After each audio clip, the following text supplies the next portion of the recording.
Real Madrid are one of the wealthiest, best supported and most successful football clubs in the world. They were transformed from the second best team in Madrid to the best team in Europe during the 1950s under the stewardship of Santiago Bernabeu. That team boasted the likes of Alfredo Di Stefano, Ferenc Puskas and Raymond Kopa, and they won an incredible 5 consecutive European titles, setting the tone for more than half a century of success that's followed. In more recent times, the likes of Zinedine Zidane, Cristiano Ronaldo and the Brazilian Ronaldo have all donned the famous white shirt of Los Blancos. The lowest the club has ever finished in La Liga is 11th, and they've only finished outside the top 4 on 12 occasions in their 115-year history.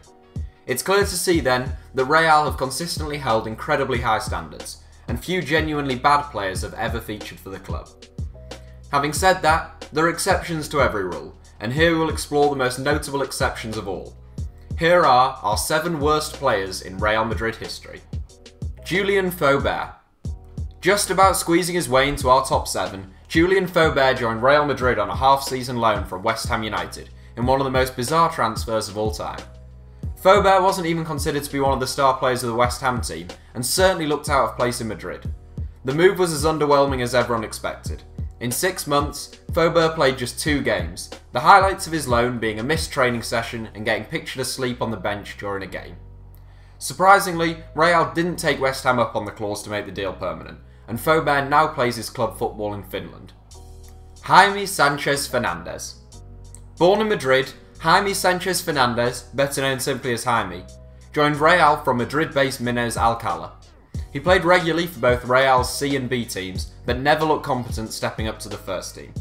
Jaime played 45 games for the club, most notably coming on as an 82nd minute substitute in Real's 1998 Champions League final win over Juventus. After leaving Real, Jaime failed even to secure a regular first team spot in a La Liga side, eventually dropping into the Segunda division, before retiring in 2006. Carlos Secretario. A man who won 18 titles with Porto and 3 with Real Madrid, as well as winning 35 caps for Portugal and finishing 3rd in the European Championships, sounds like a fairly decent player, and Carlos Secretario was, except for when he put on a Los Blancos shirt. His time at the Bernabeu was eminently forgettable. He was considered a liability and replaced by Christian Panucci in the same transfer window that he had been signed. In 13 games for Real, Secretario is best remembered for catching a rabbit which had found its way onto the pitch. Perica Ognjenovic. Real Madrid signed a few duds from the former state of Yugoslavia, and Perica Ognjenovic was another, signing for Real from Red Star Belgrade.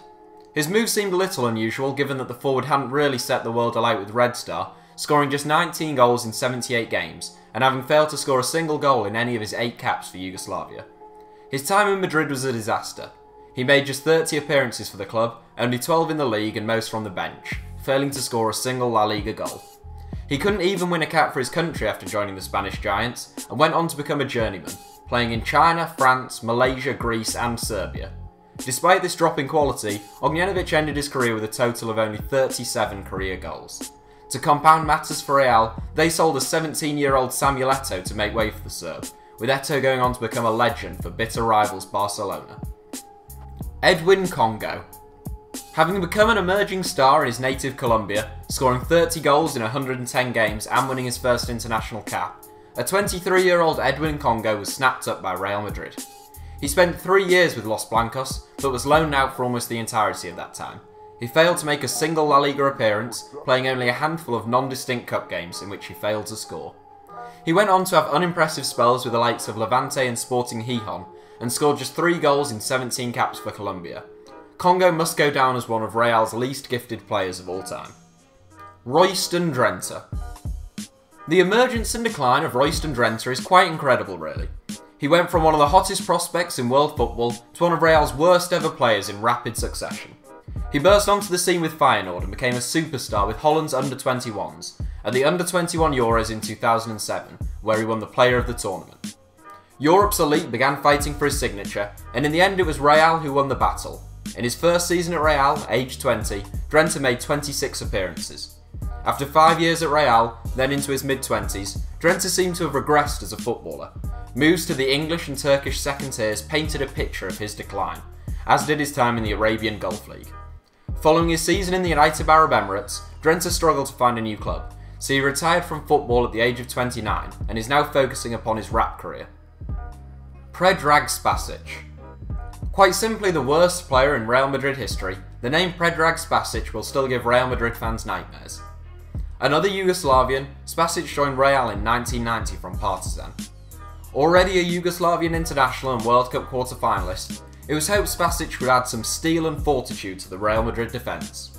He didn't. The centre-back was a calamity, and not only did he look a liability in defence, but he also scored a spectacular own goal against Barcelona in the El Clasico derby. It takes a lot to come back from that, and Spasic didn't have what it took. He spent just a single season with Real, playing 22 league games and being largely hated by his own supporters for much of that time. He remained in La Liga after his Real departure, playing for Osasuna and Marbella before returning to Serbia. He failed to win another cap for his country after the disastrous move, despite having been a first-team regular prior to it. So that's it for our top 7. Honourable mentions go to the likes of Francisco Villarroya, Dejan Petkovic, Fernando Sanz, Ivan Campo and Thomas Gravison.